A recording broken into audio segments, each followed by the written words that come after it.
Welcome back to Even Tacos Fall Apart, the podcast that's all about nurturing our mental health and well-being. I'm MommaFoxFire, and today we are talking about something that affects way more families than most people realize, and that's trauma, PTSD, and how these experiences ripple through entire households. When someone in your family experiences trauma or develops PTSD, it affects more than just one person. It changes the whole dynamic. Maybe your partner came back from deployment different. Maybe your parent survived a serious accident and now they jump at unexpected sounds. Maybe your teenager experienced something traumatic and suddenly family dinners feel tense and unpredictable. The statistics are sobering. Most of us will experience some form of trauma in our lives. That could be a car accident, military combat, sexual assault, witnessing violence, or any number of life-threatening or deeply disturbing events. But it's important to understand that experiencing trauma doesn't automatically mean developing PTSD. Most people who go through traumatic events are resilient and heal naturally over time. For those who do develop PTSD, though, the impact extends far beyond the individual. Family members often describe feeling like they're walking on eggshells, never knowing what might trigger an angry outburst or emotional shutdown. Kids blame themselves when a parent becomes emotionally unavailable. Spouses feel rejected when their partner can't be intimate or present in the ways they used to be. There's a phenomenon researchers call ambiguous loss, when someone you love is physically there but emotionally absent. They are sitting at the dinner table, but their mind is somewhere else entirely, stuck in hypervigilance or replaying traumatic memories.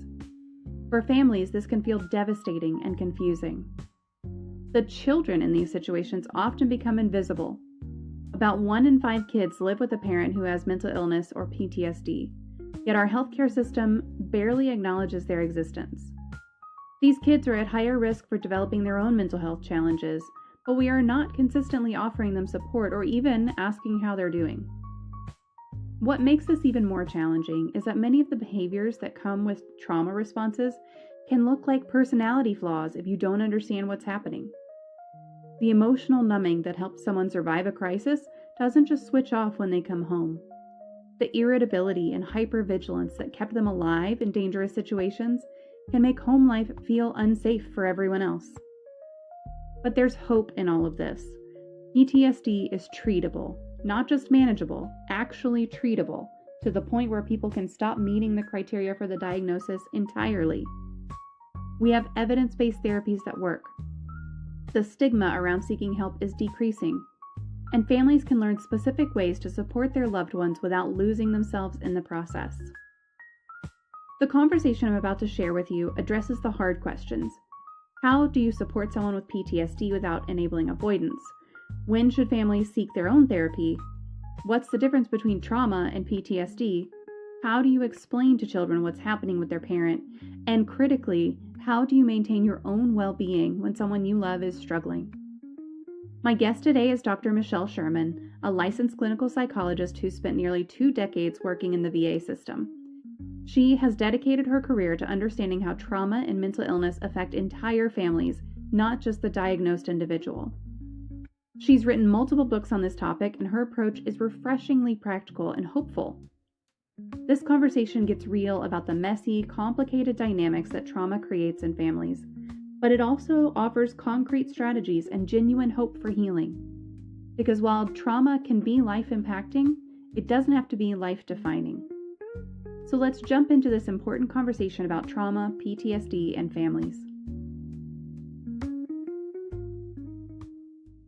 Hello. Oh, you know what? I forgot to turn on the captioner. I'll do that real quick. Hello, everyone. Welcome to another Mental Health Monday here on Even Tacos Fall Apart.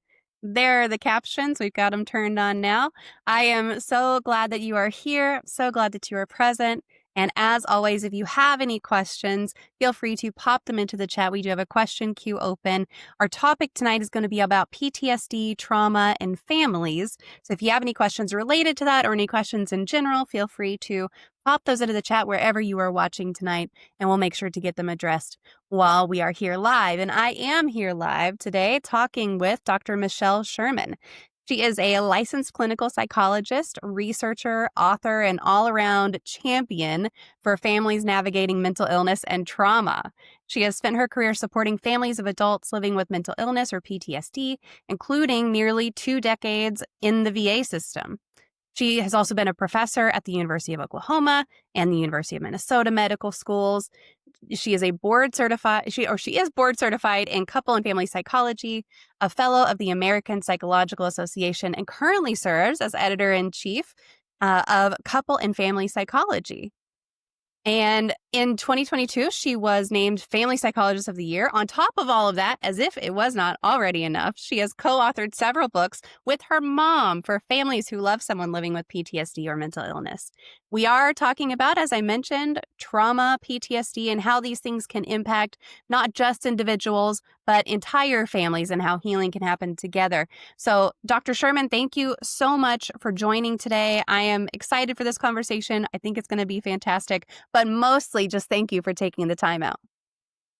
Oh, absolutely. Thank you for the invitation. I'm really happy to be here and looking forward to a meaningful conversation. So thank you for the invitation and opportunity. Yeah.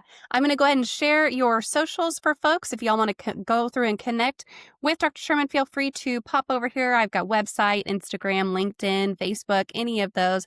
Go ahead and pop over and say hi on any of those platforms.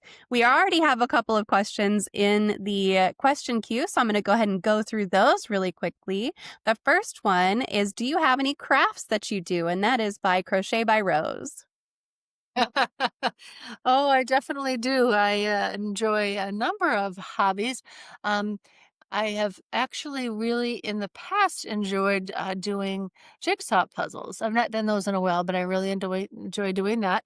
And then the other kind of very different sort of hobby that I like is doing choreography. So we had a dancing studio in our house for about 10 years when I was growing up. And so I've been a lover of theater my whole life. And so I've been yeah, continuing to do that with different theaters, professional and community theaters, just to create movement for different musicals. So that's another big hobby is choreography. I I love also enjoy that. playing with Toby. Those that you can see, this is Toby Zachary. We're in the middle of a thunderstorm here. So he normally is not sitting with me, but because we have a thunderstorm going on, he is on my lap because he's a little bit scared. So playing with my Yes. puppy is also a hobby. Yeah. So you had a dance studio in your home growing up. Or was one of your Exactly. Yeah, parents an instructor or? she kind of ran it, and my sister and I were also teachers. I started teaching in junior high, so I Yeah. was young. But yeah, it was a really wonderful family business having us. We're the first studio in the city where we grew up, and it was a really wonderful opportunity to connect with others through dance and movement. Oh, that's really cool. And I'm glad you've taken it kind of into adulthood. Sometimes you get put into these things when you're a kid and you're like, no, now I hate it. No, we for sure continue to, so it's lovely. A That's number of awesome. hobbies. Yeah, that's great. And we always have a jigsaw puzzle, not during Mental Health Monday, but at the starting screen. And then anytime I'm playing a game, there's always a jigsaw puzzle on the screen for folks. So I love that you're a puzzle fan as well, because I love puzzles. When we go on family vacations, we'll put puzzles out on the table and we just all work on them, different times and everything. Absolutely. Smart. It's fun. I'll wake up in the morning and be like, oh, my sister did the whole edge. Wow. The edge, the best place to start, right? Yes, Yeah, yes. absolutely. Yeah. And then our next question is from Bite Mark. She would like to know, what is your favorite poem? And I know that ahead of time you kind of said, I don't know if I have a favorite poem, but a favorite song or anything like that is perfectly welcome as well. Um, yes, I was thinking about this, and one of my favorite songs, and I think it's, just good for this time in our country as well, what's going on. But as I said, I'm a choreographer, and so I love musicals. So my favorite songs is from the musical The Wiz. And it's a song "Brand New Day," and it's a spirit of hope and optimism, and each day the ability to start again and to enjoy the beauty and things that surround us. So that was my answer that I've prepared today is thinking about "A Brand New Day" from the musical The Wiz. I like that. I have not seen that musical, so I'll have to give that one, put Right? that one on the list. Yeah. This song, it's very invigorating and a joyful. lots of dancing, and yeah, it's a great song. Oh, that's awesome. My 11-year-old has been watching The Sound of Music a lot lately, so I'll have to get him to watch The Wiz. So they go between like Hamilton, Sound of Yeah. Music, and then all the Star Wars movies and like a whole bunch of different things. They watch Star Trek pretty much nonstop. The Good Place, like they have all these things on rotation. So I'll see if they can put that one in, and that way I can watch it too. Yeah, on the Tony Awards on Sunday, the original cast of Hamilton is going to be, performing at the Oh, Tonys. oh, I did not know Yeah, that. Hamilton fans out there, tune into the Tonys on Sunday. Okay, I wonder if my 18-year-old knows that. I'll have to tell him. I'll have to tell him after this. He would love to. Should check into that. Yeah, I'm excited He'll look myself, into that actually. for sure. Can you share a little bit about what led you to specializing in families affected by mental illness and trauma? Yeah, you bet. So as you mentioned at the beginning, I worked for the VA system in actually Oklahoma City for about 17 years. And certainly, of course, in the VA, we work with veterans, many of them who've experienced a variety of different kinds of trauma, certainly combat trauma. I worked a lot with military sexual trauma Mm, and a number of different kinds of traumatic events. And was just really struck. And I would go out to the waiting room and pick up the veteran or veterans that we were going to be working with. And they go to their medication appointments and all these things. But all the families sitting in the waiting room. I'm like, gosh, so many of these are having commonality of needs, of sadness, of confusion, of stigma, of isolation. I'm like, we got to do something for these people. So this is in the mid 1990s, a long time ago.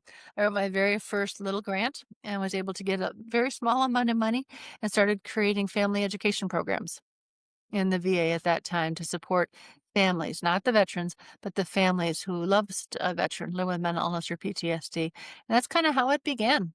So in my professional career, just that awareness and that noticing that need.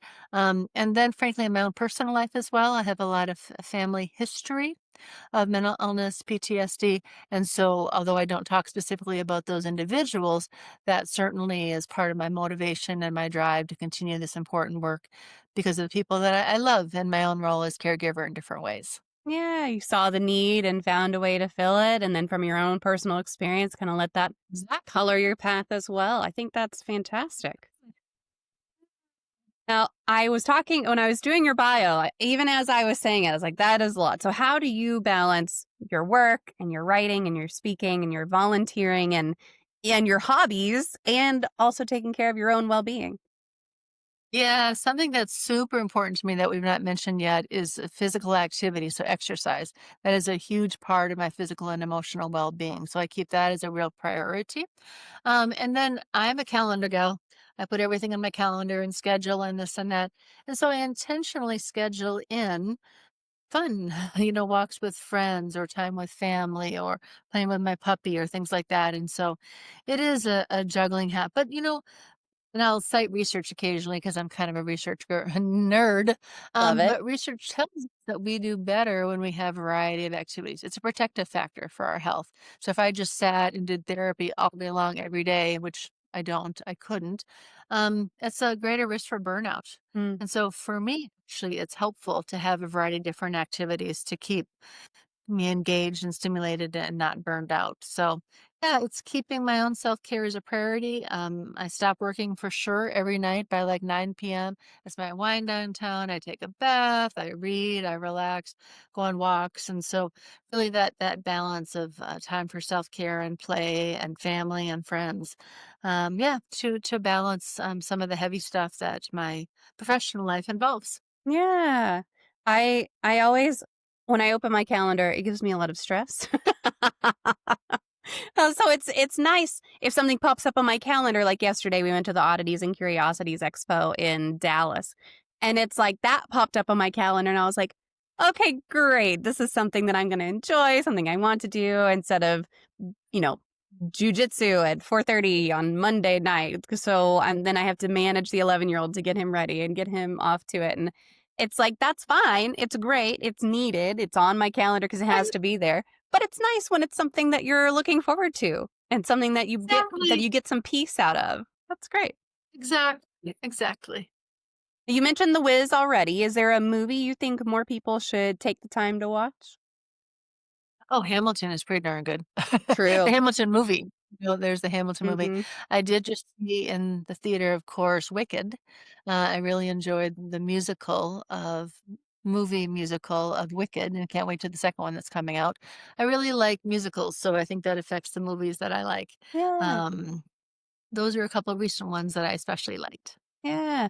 I I'm pretty sure my kids have seen Wicked. I have not yet seen Wicked, so I gotta take the time to watch that one for sure. I've seen Hamilton Yeah, many times. okay. Yeah, it's amazing, yeah, so, yeah, I love movie, musical sorts of stuff, and I'm kinda drawn to theater or musicals that also have some psychological themes, given Mhm. my profession, so but sometimes it's good just to do something that is light and fluffy and things like that too, Oh, so yeah. I enjoy going to the theater and seeing shows when I'm able and, yeah, things like that. Yeah, that's great. Are there any common misconceptions or misunderstandings that folks might have about trauma or PTSD? Yes, absolutely. The the research, again, I'm gonna be a research nerd. The research shows that, most of us, experience some sort of traumatic event in our lives. Now, when we're talking about trauma with psychiatry, the DSM, the Manual of Psychiatric Disorders, trauma has a specific meaning. So it's not like, "Oh, I had a traumatic day," or "A divorce was traumatic." Not that those can't be very difficult and stressful, but I want to differentiate the colloquial use of the term traumatic from what we actually mean when we say trauma. So, trauma is exposure to a death or near death experience or sexual trauma or abuse of some kind, in which the person experiences, a strong emotional reaction. Um, and it also can be people who, by nature, like of their job, are exposed to these sorts of things regularly, such as police, first responders, Mm. and things like that. Can also be learning about or having a family member have one of these experiences. So, trauma is a specific sort of set of criteria, we would say. And then PTSD is actually even more specific in terms of the criteria one needs to meet. But what the point I'd like to make is, even within this definition I just described of what trauma is, although most people, myself included, have experienced trauma. I was a passenger in a car accident in the mid 1990s, 70 miles per hour going north on a highway, and this other driver we went in a circle twice and we ran into a concrete barrier. Thank goodness I had my seatbelt on, of course, or else would not be here. But that was certainly considered a trauma, right? We easily could have died in the situation. Um, so most people, myself included, experience trauma, but trauma does not equal PTSD. So Mhm. most people who experience trauma do not develop PTSD, and I don't think it's fair or helpful to equate them. I'm not saying that trauma can't affect all of us, certainly in different ways. But the good news is most people who've experienced trauma are resilient and there's a natural healing process. Now, of course, we can define the variables for who's at higher risk for having difficulties if you want to, but really, I think having the mindset that even if something happened, to someone, most people actually move through this and be okay. Most people have reactions at first. You can't sleep well, maybe anxious, maybe sad, maybe thinking about the situation happened over and over. That's normal. That's not PTSD. But for most people, they actually go on and do well. And furthermore, there are now several evidence-based therapies for people who do have PTSD. So there's absolute reason to be hopeful. Yeah. I understand, like, the concept of you can go through something traumatic and be resilient and get this, handled. You can have a reaction to it. You can have, obviously, a very strong emotional reaction to it. You Yeah. can have a physical fallout from it that does not equate to PTSD. Uh-huh. If you do develop PTSD, that's not to say that you aren't resilient in some ways, though, right? Oh, absolutely. Absolutely. I mean, it is something that happens to people, all sorts of people, and that is not a reflection on your character, on Mhm. your strength, your personal values and morals at all. Because some things that people are exposed to, sometimes repeatedly, are horrific, and it's Yeah. hard to imagine it not affecting you in significant ways.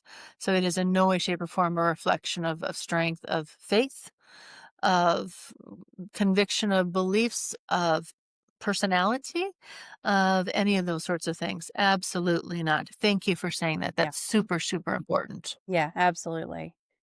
Can PTSD ever fully go away, or is it something you just learn to live with or develop skills for? And then also, what about complex PTSD?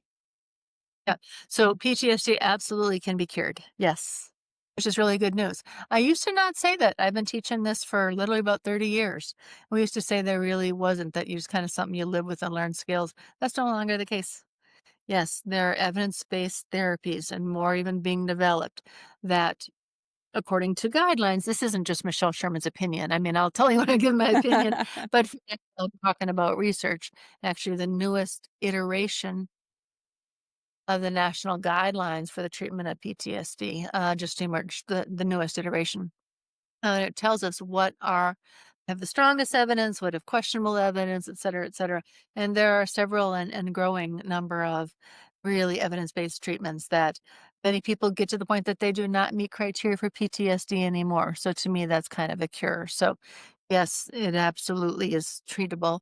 Part of the challenge, of course, is one of the core dimensions of responses to trauma, including PTSD, is avoidance. Mm, And why would you, right? Who wants to go and talk about or write about or be in a group, whatever, about the hardest, most difficult, scariest things ever happened in your life?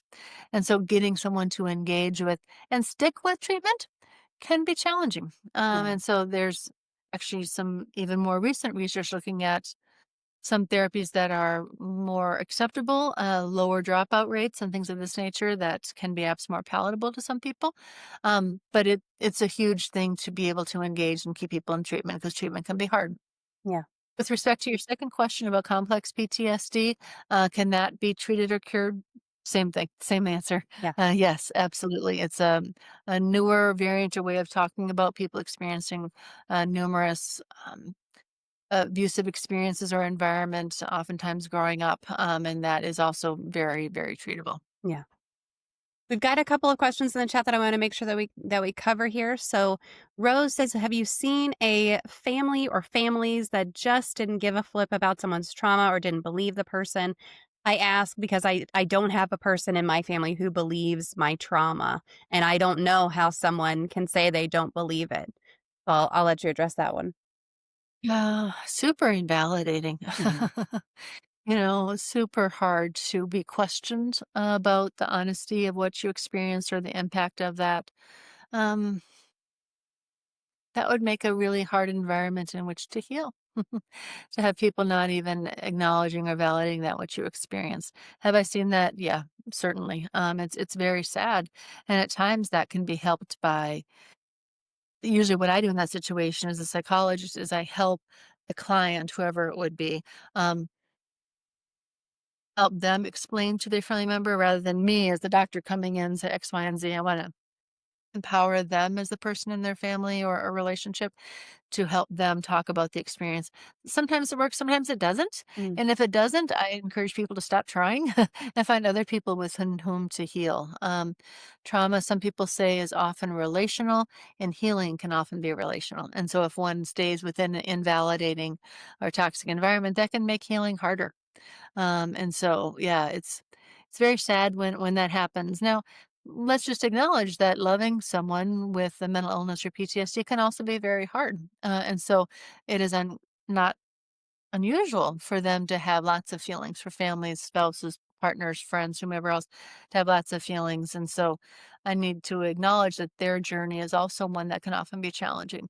Um, and, it's never helpful or okay or kind or loving to really invalidate someone's experience. yeah. Your comment about finding other people to heal with, I think, is really, really valid because if your family doesn't believe you, that can be really hard to accept and really hard to kind of wrap your head around how can they not believe what I'm saying to them. But I think finding your community and finding the people who are gonna be there for you is just so important. Absolutely, and it could be groups. That's the power of group therapy, right? Certainly, there are online groups. I'm a little ambivalent about that, given some of the risks associated with online sorts of things. But many people find community that way.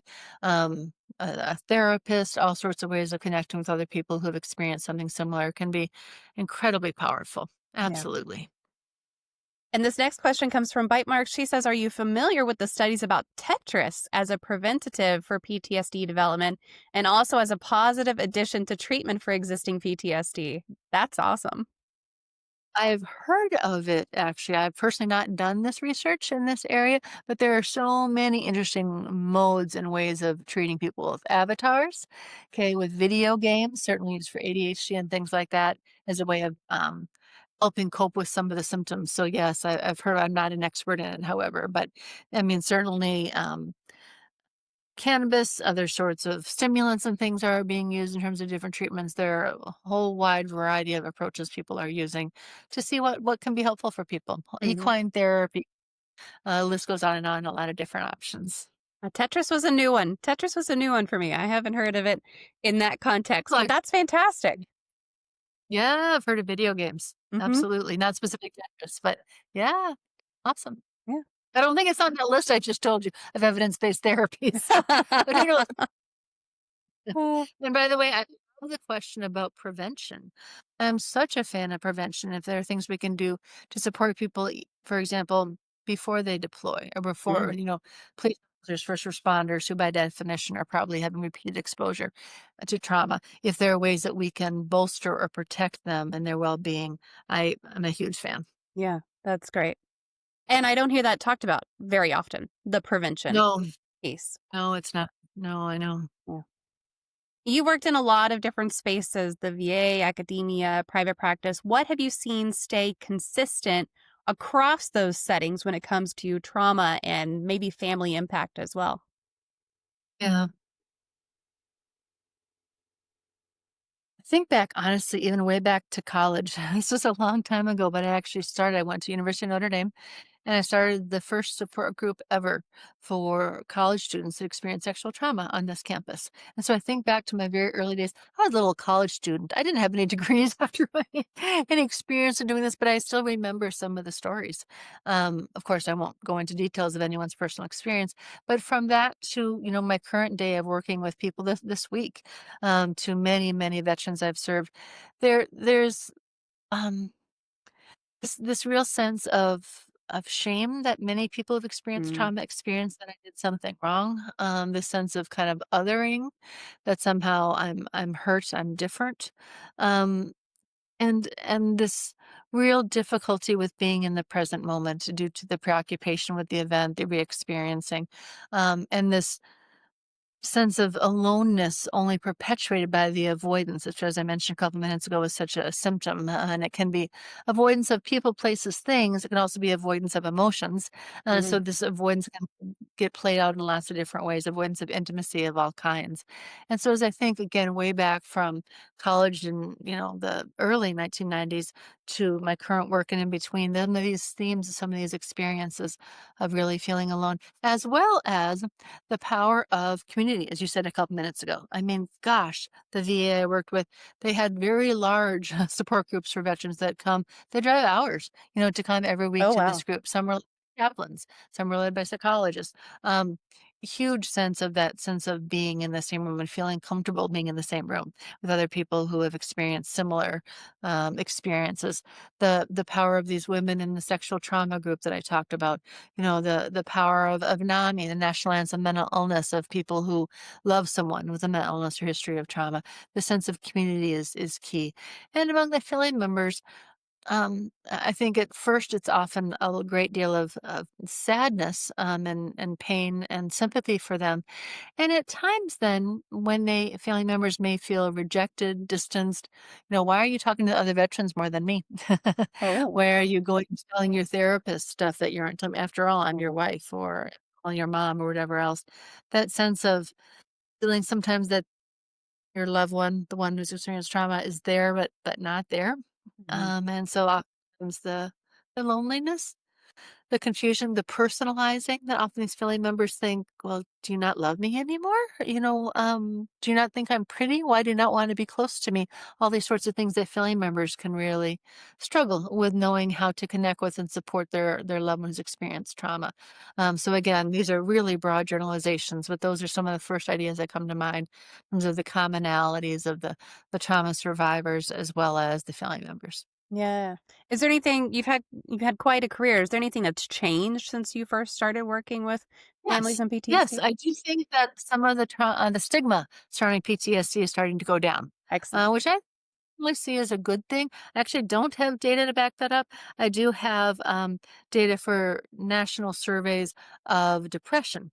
And Mhm. actually, we do look at huge surveys of people like, how would you feel about having someone with issue X living in your neighborhood or mirroring your daughter or things of this nature?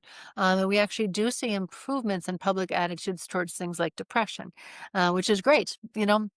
I don't know the data on PTSD if that sort of data is collected, but I think in my experience, yes, that there is decreasing stigma, and there are a lot of efforts, of course, to try to address stigma of celebrities, high-ranking military officials, and Mhm. different people sharing their stories, talking about how helpful treatment is, public awareness campaigns to talk about, it takes the strength of a warrior to ask for help, try to destigmatize, trying to have tons. I mean, there are so many organizations now that really are trying to not just wait for the veterans patient, whoever come to me, but outreach to them and being present in the community. So I do think that there is some decreased stigma.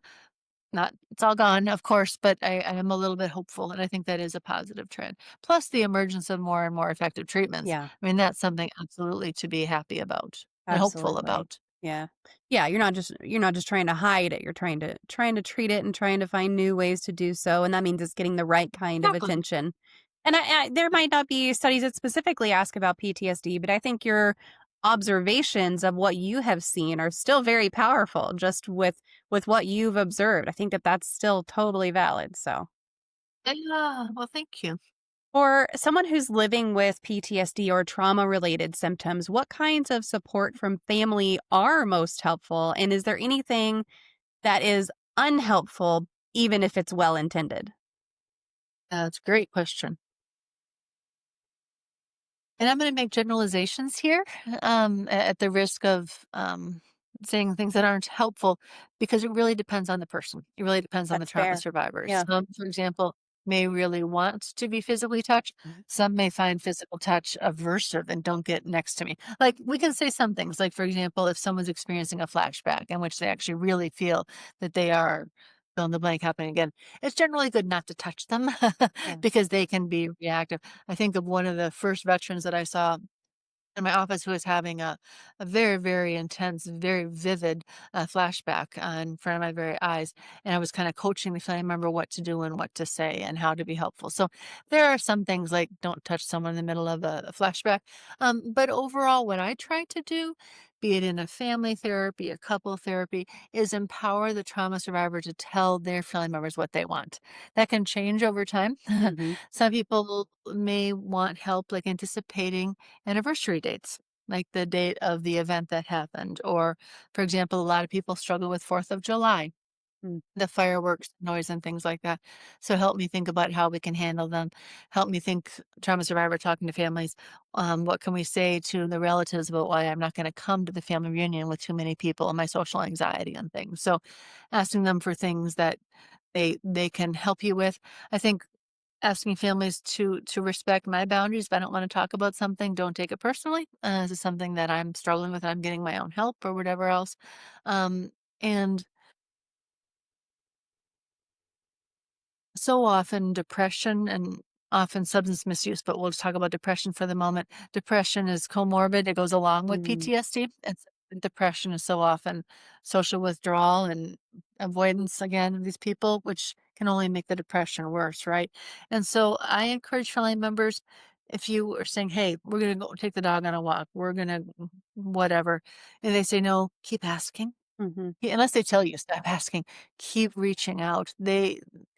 eventually they're probably gonna say yes. It may be the 50th time, but keep letting them know that you're there. Because although they may be pushing you away, at some level, they probably are desperate for wanting your help, and just knowing that you're continuing to try, I think is a really helpful thing. For family members, some kind of don'ts, we're talking do's and don'ts here, I think. One don't is to be careful to not to pry about the details of the trauma. Mm, That's a great way to get people to not talk. yeah. And so respecting their boundaries about what they do and don't want to talk about it. We talked about trying not to take it personally, and incredibly important for family members. I think it's important to not put your whole life in your role as caregiver. Rather, it's important for you to have your own life, your own Yeah. activities, your friends, your hobbies, your musicals, whatever else it is, because you're not gonna be a very great supporter if you're not filling your own cup as well.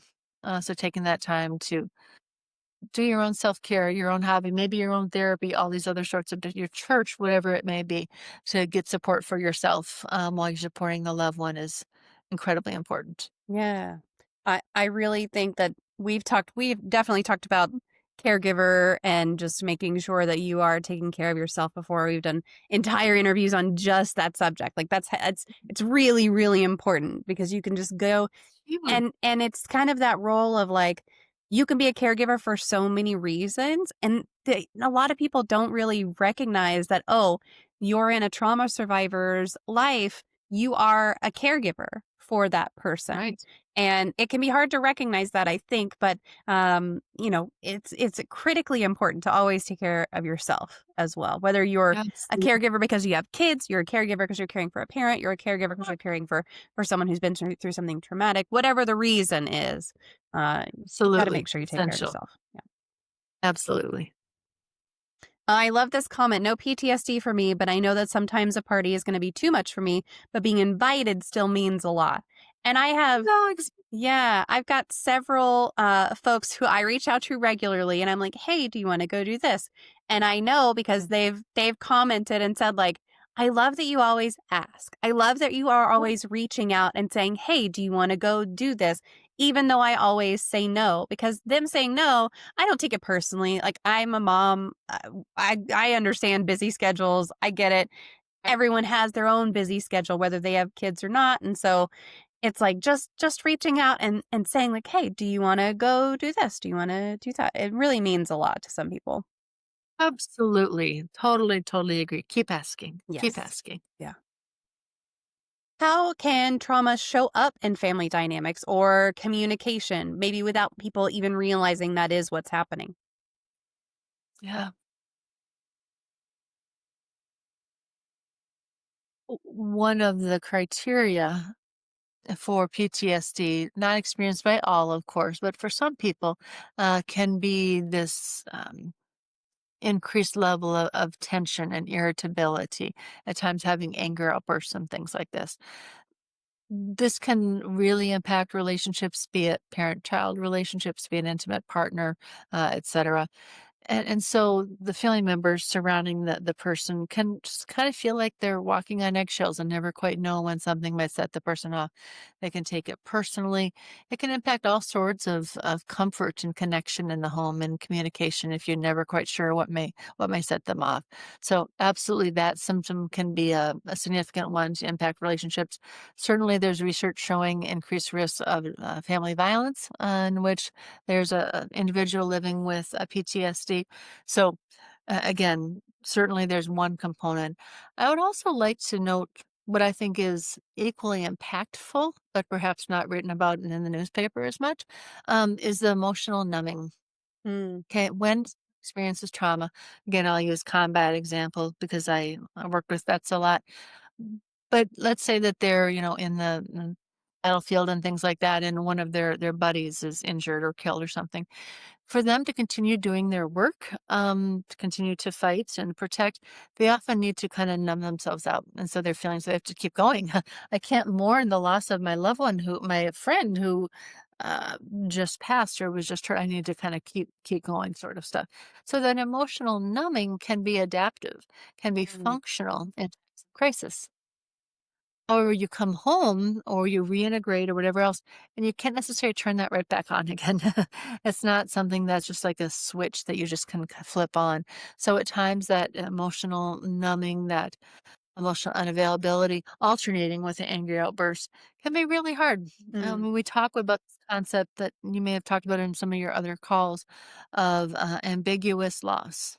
Okay, this is a construct created by a family social scientist here at University of Minnesota, Dr. Pauline Boss. It was originally written about with people who are like MIAs or POWs or things like that, and it also used with dementia. So it's like the person's there, but not there. Okay.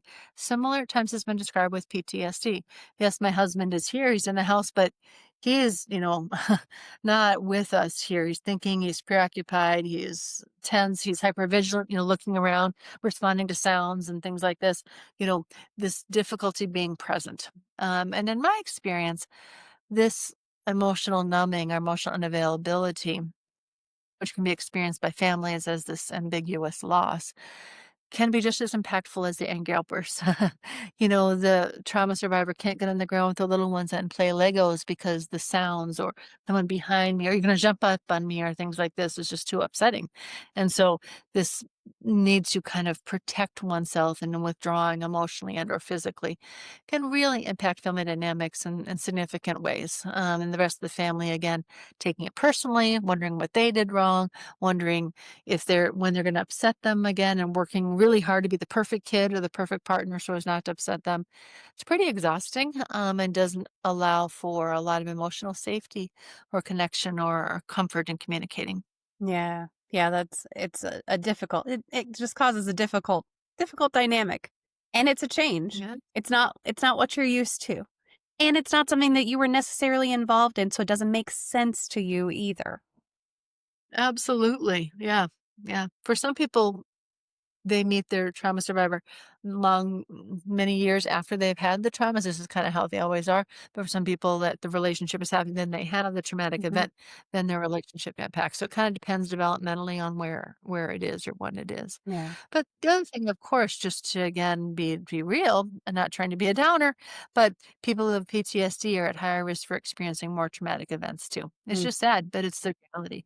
And so if your loved one has another traumatic event or things like that, the ripple effects in the family can be great. But yeah, both the communication, the difficulty with the angry outbursts, the kind of irritability, crankiness sort of stuff, and then the emotional unavailability. Those are two big things that I see as really significant factors in impacting families, especially kids, because Mm. kids don't have the cognitive understanding of what's going on.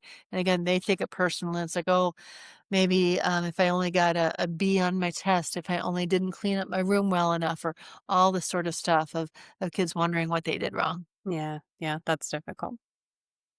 Are there some specific signs that a family might benefit from professional help or support, even if it's just one person dealing with the diagnosis?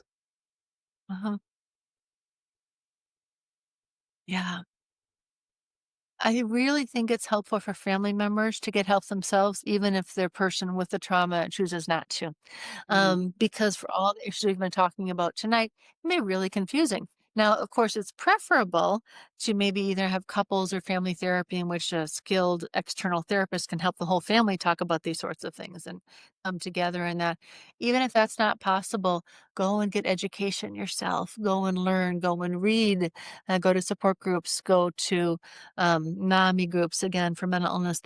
There's a lot of resources and things out there. Your own individual therapist who can help you understand PTSD, help you learn how to communicate.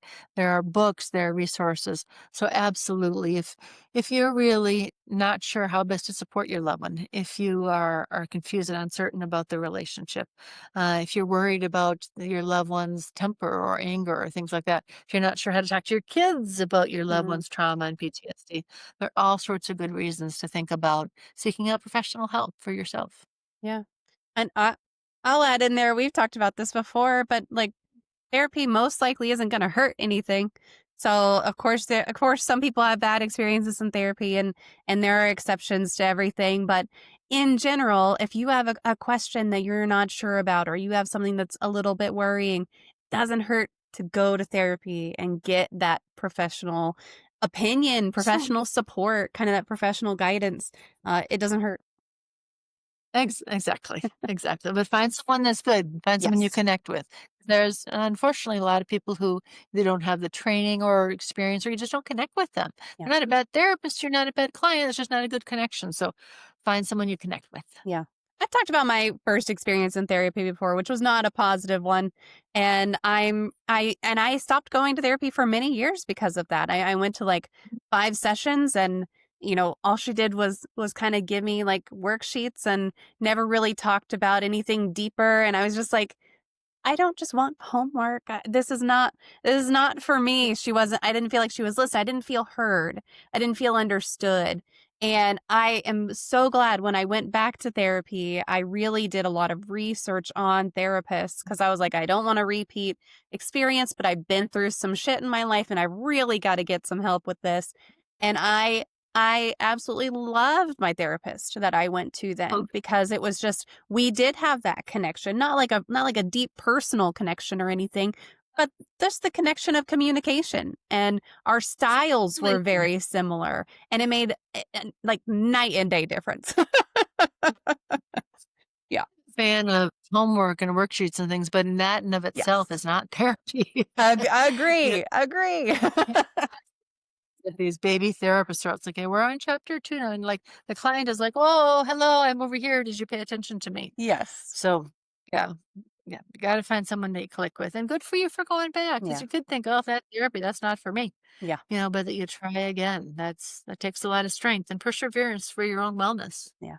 And that therapist did give me homework, by the way. It's just but that wasn't all she did. So Yeah, it's a it makes a huge difference.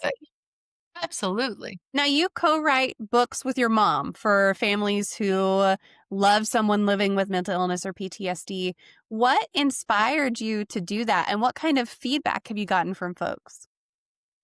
Yeah, so about 20 years ago, we were on vacation in northern Minnesota, and I said to my mom, "Hey, do you want to write a book?" And she said, "Yes, I would love to." And so in the mid 2000s, we released our first three books. They were all for teenagers, one for teens whose parent has a mental illness, one for teens whose parent has experienced trauma, and one for teens whose parents experienced military deployment. Mm, Those are our three. We're actually really fortunate in that the book for trauma, called Finding My Way, a teen's got along with a parent who's experienced trauma, was picked up by the National Guard, and they sent out boxes oh, of that book to every wow. country. So that was pretty exciting and just really attests to the lack of resources for these teenagers. So that was good. And then scoot another um, 15 years later, and we were again actually at my nephew's soccer game. I said to my mom, "Hey, do you want to write another book?" And she said yes. And so throughout all of COVID, we've been working on two new books actually. One for adults that was published by Johns Hopkins in January, called Loving Someone with a Mental Illness or History of Trauma: Skills, Hope, and Strength for Your Journey. So it's not about how to help your loved one, but how to Mm, help your own journey. And then we did a second edition of the one for teens called I'm Not Alone: A Teen's Guide to Living with a Parent Who Has a Mental Illness or History of Trauma. So both of these have just come out in the past couple months. We're pretty excited about them. They are available on Amazon or Barnes and Noble, wherever you like to go. And the thing that's different about them from a lot of the books out there, they are very interactive. So they're not just like pages of text or things like that. Every page has pictures and stories and exercises and activities.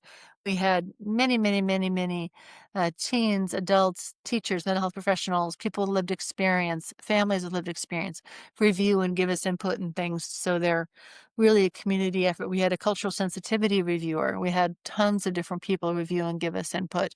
And so we really hope that they are kind of like a support group in a book, because some people will never go to a therapy yeah. group. They will never go to a support group. They will never see a therapist.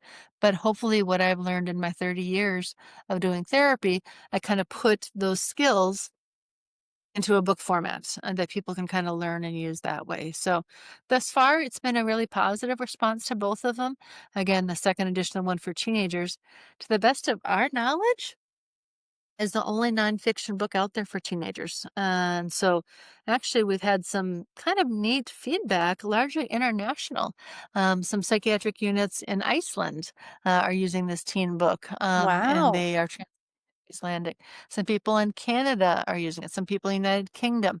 We're connecting with people in Australia. So people actually around the world, other countries are far ahead of the United States of America actually in understanding the kid caregiver role. And so it's kind of exciting. We continue to try to let people know about it, but these children are so often invisible, Yeah. and their experiences just aren't understood or thought about. So we're really passionate about trying to raise awareness of the kids' experience and how I believe it's necessary for all healthcare providers, psychiatrists, doctors, nurses, psychologists, whomever else, to even ask, do you have kids? Much less, how are your children doing? Mhm. And what are resources we can help them with? Yeah. So you turned to your mom and you said you want to write a book. What made you turn to your mom and say you want to write a book? Oh, she's the only one I would do this with. I love She's that. a teacher. As you said, she's an educator, and we work really, really well together, actually. It has been a beautiful synergistic process. Writing is a lot of work. Mhm. A lot of it is very thankless and painful and boring and hard, and, at times it's like, "Ugh, I don't wanna do this," and so she lifts me up, and then at times she gets overwhelmed, and I lift her up, and so it's really a chance to lift each other up. Furthermore, I write typically for professional audiences. Mhm. So she helped me take all the psychobabble and put it in a format that your average person, your lay person could read, could understand. And she, as the educator, helped me know how to put activities or concepts in interactive fashion.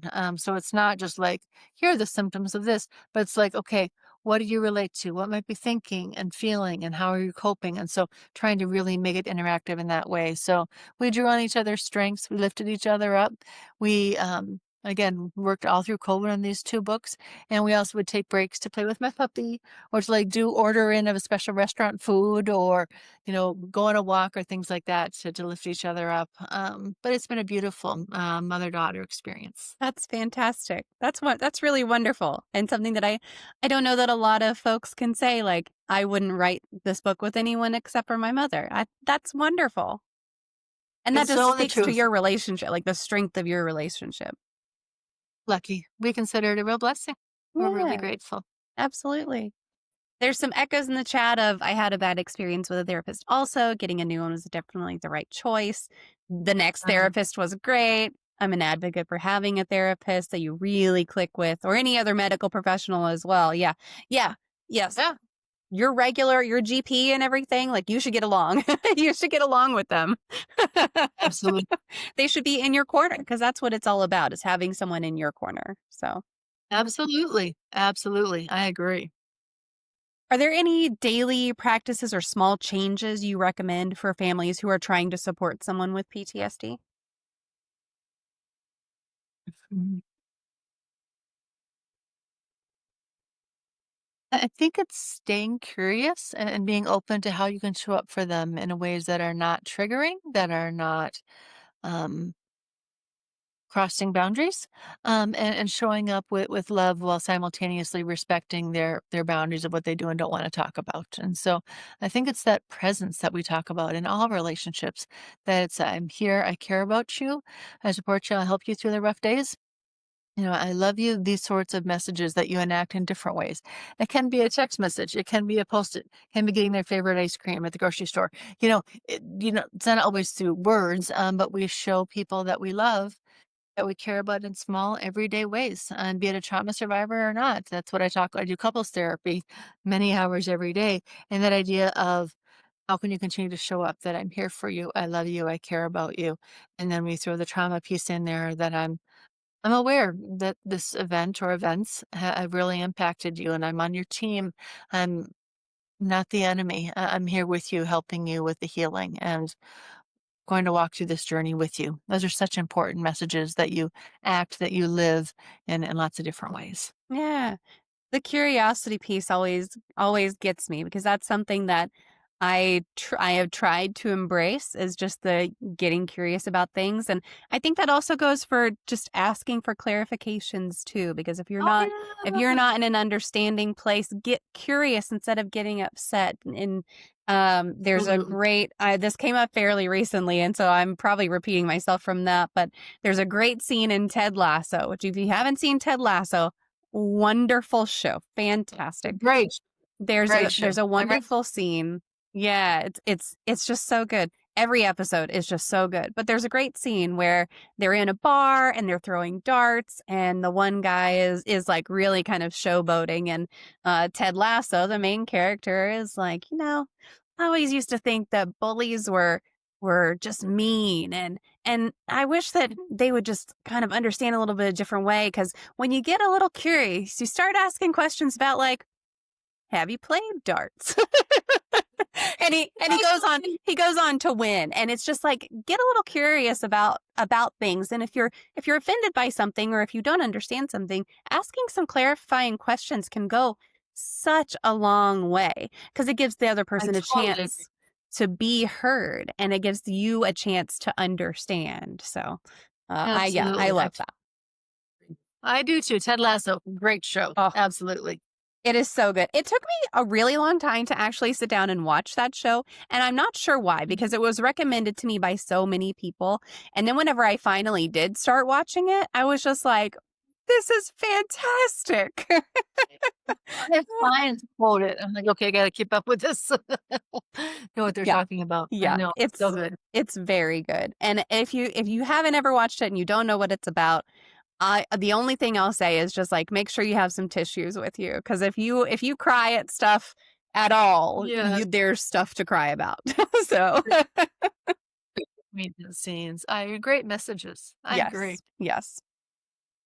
Are there any resources or organizations that you recommend for families who might be looking for help right now? Yeah. There are a couple that I'll note. One is with respect to mental illness, although of course PTSD is part of this. NAMI, which we've mentioned a couple times, the National Alliance on Mental Illness, which is, NAMI dot, I don't think it's org or com, It's but anyway, .org, yeah. that's a thank you. A popular website that has just a wide range of resources. They have free classes and groups, both for the person with the illness as well as for family members, a wide variety of virtual, in person. I mean, there's really a wide variety of lovely resources. So I'm a big fan and supporter of NAMI.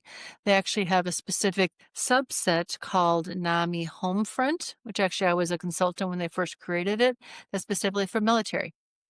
And so it has a little bit more on trauma and things of that nature. So NAMI is great. The National Center for PTSD, NCPTSD, is through the Department of Veterans Affairs. They have a quite extensive website that has like a section for professionals, section for the public, but any kind of thing about trauma that you want to learn about. They have stuff on family members, stuff for the trauma survivor. They have a really wide range of resources that are available. So for kind of accurate research-based information about trauma, that's kind of one of my favorite sources. And then, of course, I have to give a plug for our own books that are just recent resources for families. And I would just love to share with the listeners our website, because you can see free resources there. You can see sample chapters from our books, but it's www.seeds with an S, seedsofhopebooks.com, seedsofhopebooks.com. And there are all sorts of information there on our website with additional resources as well. Yeah. And if you're looking for links to any of those, they are in the chat right now. Whether you are watching on Twitch or YouTube, there's a link that you can click through. And then if you are listening later on the podcast, there will be links down in the episode description. You can click through to the page that'll have all the links for you. So feel free to check Excellent. any of those out. What is your favorite life hack? My favorite life hack, meaning my favorite, what does life hack mean again? So a life hack could be anything. Anything that makes your life easier or better. Any shortcuts, app. It could be an app. It could be a method. It could be anything that helps some part of your life. Hmm. I certainly use my phone. I'm trying to think. Actually, I love the reminder function on my phone. Oh, So I yeah. have to remember something. Like, okay, remind me on Sunday at 7 o'clock to do such and so. So actually, I find that super helpful Hmm. because we have so many things that we try to keep in our brains all the time. If there's one less thing I have to do that, I love that. I love like Google Drive, where if you're Yes. collaborating a doc, you can all share and put information there. Actually, this evening, we're trying to help my nephew find a car. And so we have all of our different links and things like that on Google Drive. So I find organizing large pieces of information helpful to me, be it on your phone and things like that. Those are the first two that kind of come to mind in terms Yeah. of life or time savers, as well as, like I said, I mean, for my own personal health and well being, is regular exercise, needing to keep Hmm. my body moving. We get lots of steps, we get lots of going to the gym and exercise, and that's a huge thing for wellness, I think, is keeping our bodies moving, getting vitamin D, getting sunshine, not too much, but getting sunshine and things like that, I think, is also just really key, so important. Yeah. Yeah. Wear your sunscreen for sure, but get sun, Like, get that in sunlight. Texas, Yes. you're Yes. in Texas, For exactly. sure. It can get really Uh, intense here. But yeah, we go on family vacations every summer, and I the first, I think it was the very first one that we were sitting down and we were like, okay, let's look up some places that we could go where it'll fit. All of us were a big family. And it was kind of like, okay, well, here's a place. Well, where did you look that up? Was it Airbnb? Was it Verbo? Was it where? And so I was like, we need a spreadsheet. And so Totally. I put it on Google That's right. Drive so that multiple people could contribute. Everyone could see Yeah, everything in real perfect. time. Yes, absolutely. Huge, huge fan of that type of organization for sure. Love it. Well, it is time for the magic moment, and I'm seeing if my wand will go rainbow today, but it does not look like it will. So that is okay. If you could wave a magic wand and eliminate one common opinion or misconception surrounding mental illness or talking about mental health or getting help, what would it be? Yes. My magic wand that I've been jumping up and down for 30 years is trying to increase awareness of the impacts of mental illness or trauma on offspring, on children. I truly I'm very, very passionate about this. And like I said, I've actually kind of been connecting with people in different countries where, like, children in some other countries caregiving children have rights. Their federal government has in their laws and things that they have the right to have supports and things like that. We don't have even anything near that. And NAMI, which again I love, doesn't support on the offspring sort of thing consistently, actually at all. And so I've would if I had a magic wand, oh my gosh, that is exactly what I do is try in our country to increase awareness. And this has to be in our training programs, in our schools, our doctor's office, our clinics, our mental health clinics, Boys and Girls Club, 4-H. I mean, all the things. It's like, hold on, we know that about 1 in 5 children live with a parent experiencing some sort of mental health problems. This is a lot, Yeah. 20% of people, and we're ignoring them. And we know, particularly with mental illness, that these children are at higher risk due to nature and nurture for having emotional problems themselves. And so why don't we invest in prevention? Because there's a pretty good science now in the idea of building resilience, but we're really not doing it. We're not even Yeah. consistently asking, do you have kids, much less how are your children doing? Even at things like psychiatric hospitalizations. It's like, this is a Hmm. perfect crisis time. Like, where are the children? What are parents saying to the children? So my magic one would be continuing to try to increase awareness of the impacts of this and how can we then support these children in ways to help them? Because let's face it, it's scary to think, am I going to be like that someday? It's a really Hmm. scary question. And how can we help people figure out these children and what they have control over and connect them with supports of people that'll help them walk through this often very isolating and embarrassing journey. So Yeah. that's my magic wand thing. That would be a super impactful one. Absolutely. If we could Oh, just poof that into existence, that'd be great.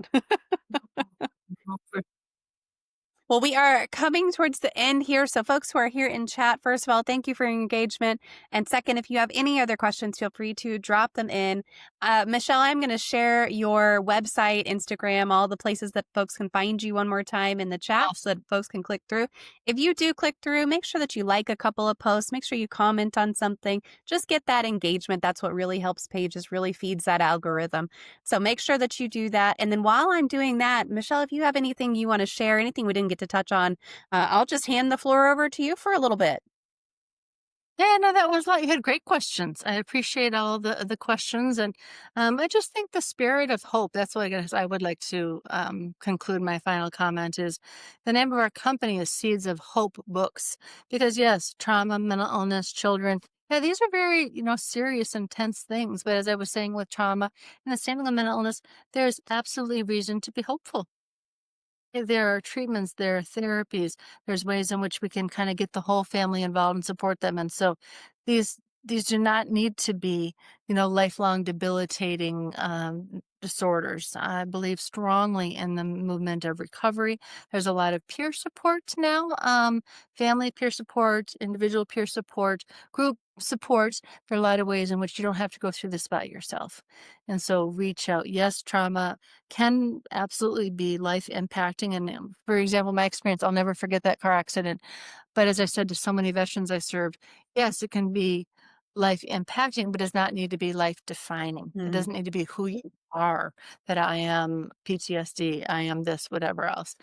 So hoping to continue to help move the field away from the spirit of, be it PTSD, be it major depression, whatever else, that this isn't something that you have to hide and feel is going to hold you down the rest of your life. But recovery, not the alcohol and drug use of the term, but recovery meaning having reason to go to bed, having relationships, having community, having meaningful activities, using your skills.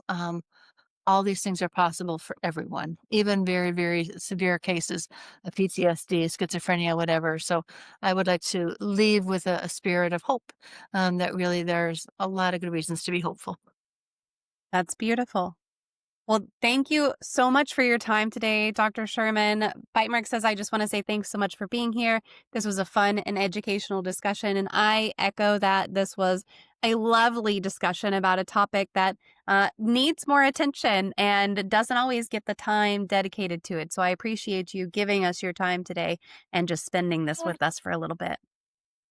Thank you for the opportunity and very best wishes for your podcast. Thanks for the great questions and discussion and the people chiming in. It was lovely to be here with you. So thank you very much. That conversation with Dr. Sherman covered so much ground, and honestly, it's the kind of discussion I wish more people were having around kitchen tables and in waiting rooms and wherever families gather.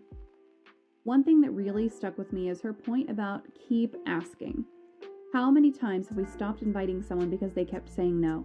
I'm definitely guilty of that. You ask a friend to grab coffee twice, they decline twice, you just assume they're not interested. But the advice to keep reaching out unless someone explicitly tells you to stop asking, that's something we can all apply immediately. Whether someone's dealing with PTSD, depression, or just going through a rough patch, that consistent presence and those invitations matter more than we realize. The other thing that hit home was her emphasis on not taking things personally. When your teenager stops talking to you or your partner seems emotionally distant, our first instinct is usually to assume we did something wrong. But sometimes people pull away because they're trying to protect themselves or others from their own internal chaos. That doesn't make it easier to live with, but understanding the why can help you respond differently. Dr. Sherman's work with children in these situations really opened my eyes. 20% of kids live with a parent who has mental illness or trauma history, but we're not consistently asking how those kids are doing. If you're a teacher, coach, family friend, or anyone who interacts with children regularly, that's something to consider. Sometimes just acknowledging that a kid's home situation might be complicated can make a huge difference. For those of you who are family members supporting someone with PTSD, I hope you heard Dr. Sherman's message loud and clear. Get your own support. Go to therapy yourself, join a support group, read those books she mentioned. You can't pour from an empty cup, and taking care of yourself isn't selfish, it's really, really necessary. And if you are someone living with PTSD or trauma symptoms, please hear this. Treatment works. Recovery is possible. It might not be easy, and it definitely will take time, but you don't have to carry this alone forever. We talked about several resources during our conversation. I've included links in the show notes for you to go ahead and click through and find everything we referenced, as well as Dr. Sherman's website with the book she co-authored with her mom. All of that you can find. Just click on that link in the show notes. Before I wrap up, if this episode resonated with you, please take a minute to rate and leave a comment on the show wherever you're listening right now. Those reviews, those comments, those likes, those are what help other people find these conversations. And knowing that these topics are helping folks keeps me motivated to keep having them as well. You can also find me on social media for updates and resources between episodes. I'm always sharing mental health content and connecting with listeners who want to continue these important discussions. I am MommaFoxFire everywhere. You can usually search for Even Tacos Fall Apart as well, but again, click on that link in the show notes and you'll find the ways to connect in with our community however you would like. Next week, we are talking about another topic that affects more people than we probably realize, so make sure you're subscribed so you don't miss that conversation. Remember, mental health struggles don't discriminate, and none of us have it all figured out. Sometimes families dealing with trauma feel completely alone, but you are not. There are people who understand, resources that can help, and hope for healing even when things feel impossible. Because at the end of the day, we're all just doing our best with the hand we've been dealt. And sometimes even the strongest family structures fall apart under pressure, but that doesn't mean they can't be rebuilt with the right support and tools. See you next time.